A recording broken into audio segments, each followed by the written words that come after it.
I mean, it is. I think like there's some debate as to, like how do you say when did civilization start? And I'd say like probably from the first writing. Hmm. Um, and the first writing is only 5,500 years old. Yeah. It's worth reading about the history of writing, but only 5,500 years, and one has to credit basically the ancient Sumerians who aren't around anymore with the first writing. Are you aware though that like there's hieroglyphs that depict a history of Egypt that goes back far longer, maybe even 30,000 plus years ago, but archaeologists dismiss it because they think that that's mythical. But non-conventional archaeologists who believe in what's called the Younger Dryas impact theory, Okay. and that somewhere around 11,800 years ago, civilization was essentially all but wiped out by comet impacts, Okay. and that is the reason why they keep finding these insanely old, huge structures, megalithic structures that are carved out of stone.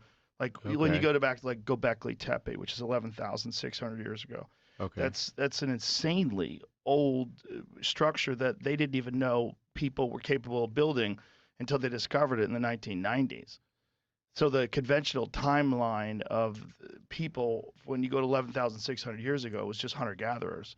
But now that they have Gobekli Tepe with its 3D carved things, and have you seen Graham Hancock's amazing series on Netflix called Ancient Apocalypse? I know. You should check it out. It's amazing. But it's about that. It's all about that there's a lot of physical evidence of an advanced civilization from far, far, far longer ago than we have conventionally Okay. dated, which is ancient Sumer, which is we put it Yeah. about 6,000 years ago. Yeah. But like the first, it's difficult to update it with precision, but or at least to within a few hundred years. But it's roughly 5,500 years. Like if you say like what is the oldest like stone tablet? Yeah. Because this is, if you're like an archaeologist, if you were to discover something older than that, you'd be very famous. It's like they really looked hard. Yeah. Um, and 5,500 years really is kind of if you say like any kind of evidence that I've seen that is actually substantial is writing is 5,500 years old. Yeah. In terms of writing, yeah. Yeah, yeah. Well, what they believe is that there's very little left of this ancient civilization other than things like the pyramids, other than Okay. things like the Sphinx. There's a geologist that really stuck his neck out. His name's Dr. Robert Schoch from Boston University. And what he said was his theory is that there's deep water erosion all over the temple of the Sphinx, where the Sphinx was carved out of, that is indicative of thousands of years of rainfall. And the last Okay. time they had rainfall in the Nile Valley was around 9,000 BC. So what he believes is because back then the whole Nile Valley was a lush rainforest, then eventually receded into desert. Okay.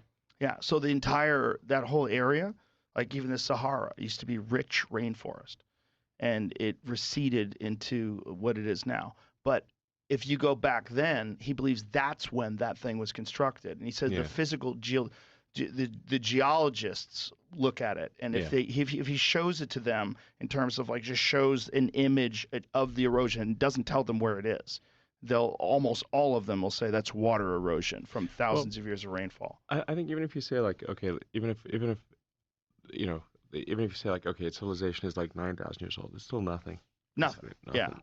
So we're still talking about like a very tiny fraction of Earth's existence. Like Earth, Yeah.